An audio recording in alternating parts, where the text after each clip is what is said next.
ಇಷ್ಟು ದಿನ ಬಿಸಿಲಿನಿಂದ ಬಳಲಿ ಬೆಂಡಾಗಿದ್ದ ಜನರಿಗೆ ಈಗ ಮಳೆಯ ಆರ್ಭಟ ಮತ್ತು ಸಿಡಿಲಿನಿಂದ ಕಂಗೆಡುವಂತೆ ಮಾಡಿದೆ. ರಾಜ್ಯದಲ್ಲಿ ಈಗಾಗಲೇ ಸಿಡಿಲಿನ ಹೊಡೆತಕ್ಕೆ ಅನೇಕರು ಪ್ರಾಣ ಕಳೆದುಕೊಂಡಿದ್ದಾರೆ. ಮೈಸೂರು, ಬೆಂಗಳೂರು, ಮಂಗಳೂರು ಸೇರಿದಂತೆ ಅನೇಕ ಕಡೆಗಳಲ್ಲಿ ಸಿಡಿಲಿನ ಕಾರಣದಿಂದಲೇ ಅನೇಕರು ಮೃತಪಟ್ಟಿದ್ದಾರೆ. ಸಿಡಿಲಿನಿಂದ ಆಗುವ ಹಾನಿಗಳ ಬಗ್ಗೆ ತಿಳಿದಿರುವ ನಾವು ಅದರಿಂದ ರಕ್ಷಣೆ ಪಡೆದುಕೊಳ್ಳುವ ಅವಕಾಶಗಳನ್ನು ಕೂಡ ತಿಳಿದಿರಲೇಬೇಕು. ಸಿಡಿಲಿನಿಂದ ನಾವು ಹೇಗೆ ರಕ್ಷಿಸಿಕೊಳ್ಳಬೇಕು ಎಂಬ ಬಗ್ಗೆ ರಾಜ್ಯ ವಿಪತ್ತು ನಿರ್ವಹಣಾ ಕೇಂದ್ರ ಹಲವು ಪ್ರಕಟಣೆಗಳನ್ನು ಹಂಚಿಕೊಂಡಿದೆ. ಇದನ್ನು ಪಾಲಿಸುವುದು ಈ ಕಾಲದಲ್ಲಿ ಆಗುವ ಯಾವುದೇ ಸಮಸ್ಯೆಯನ್ನು ತಪ್ಪಿಸಲು ಉತ್ತಮ ದಾರಿ.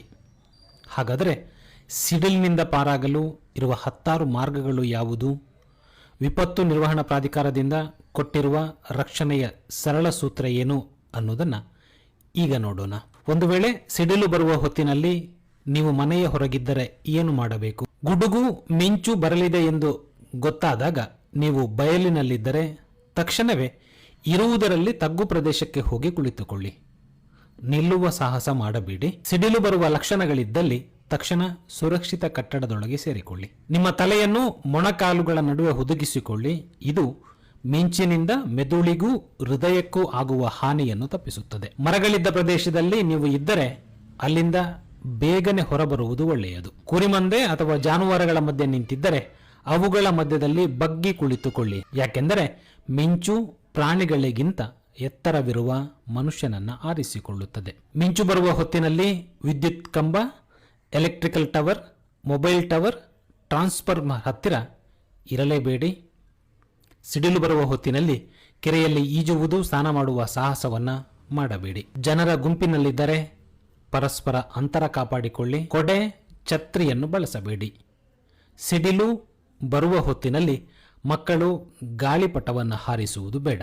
ತಂತಿ ಬೇಲಿ, ಬಟ್ಟೆ ಒಣ ಹಾಕುವ ತಂತಿ ಇವುಗಳಿಂದ ದೂರವಿರಿ. ಮಳೆ ಬರುವ ಸಮಯದಲ್ಲಿ ಮನೆಯ ಟೆರೇಸ್ ಅನ್ನು ಸ್ವಚ್ಛ ಮಾಡುವ ಸಾಹಸ ಬೇಡ. ಕಾರಿನಲ್ಲಿ ಪ್ರಯಾಣಿಸುತ್ತಿದ್ದರೆ ಗಾಜನ್ನು ಮುಚ್ಚಿಕೊಳ್ಳಿ. ಕಾರಿನ ಬಾಡಿಯನ್ನು ಸಾಧ್ಯವಾದಷ್ಟು ಸ್ಪರ್ಶಿಸದೆ ಮಧ್ಯದಲ್ಲಿ ಕುಳಿತುಕೊಳ್ಳುವುದು ಒಳ್ಳೆಯದು. ಇನ್ನು ಮನೆಯ ಒಳಗಡೆ ಇದ್ದರೆ ಏನು ಮಾಡಬೇಕು? ಮನೆಯ ಕಿಟಕಿಯ ಬಳಿ ನಿಲ್ಲುವುದಕ್ಕಿಂತಲೂ ಮನೆಯ ಮಧ್ಯದಲ್ಲಿರುವುದು ಸುರಕ್ಷಿತ. ಮನೆಯ ಕಾಂಕ್ರೀಟ್ ಗೋಡೆಗಳನ್ನು ಸ್ಪರ್ಶಿಸುವುದು ಬೇಡ. ಗುಡುಗು ಸಿಡಿಲಿನ ಸಂದರ್ಭದಲ್ಲಿ ಫೋನ್ನಲ್ಲಿ ಮಾತನಾಡಬೇಡಿ. ಅದನ್ನು ಚಾರ್ಜಿಗೆ ಹಾಕುವ ಸಾಹಸವೂ ಬೇಡ.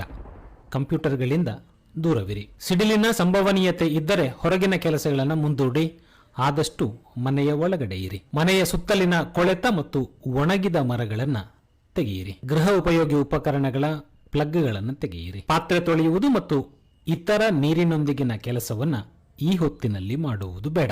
ಇನ್ನು ಗಮನಾರ್ಹ ಅಂಶ ಅಂದರೆ ಸಿಡಿಲಿನ ಪರಿಣಾಮ ನಗರ ಪ್ರದೇಶಗಳಿಗಿಂತ ಗ್ರಾಮಾಂತರ ಭಾಗದಲ್ಲೇ ಹೆಚ್ಚು. ಜಮೀನಿನ ಬಳಿಯೇ ಹೆಚ್ಚು ಸಿಡಿಲು ಬಡಿಯುತ್ತದೆ.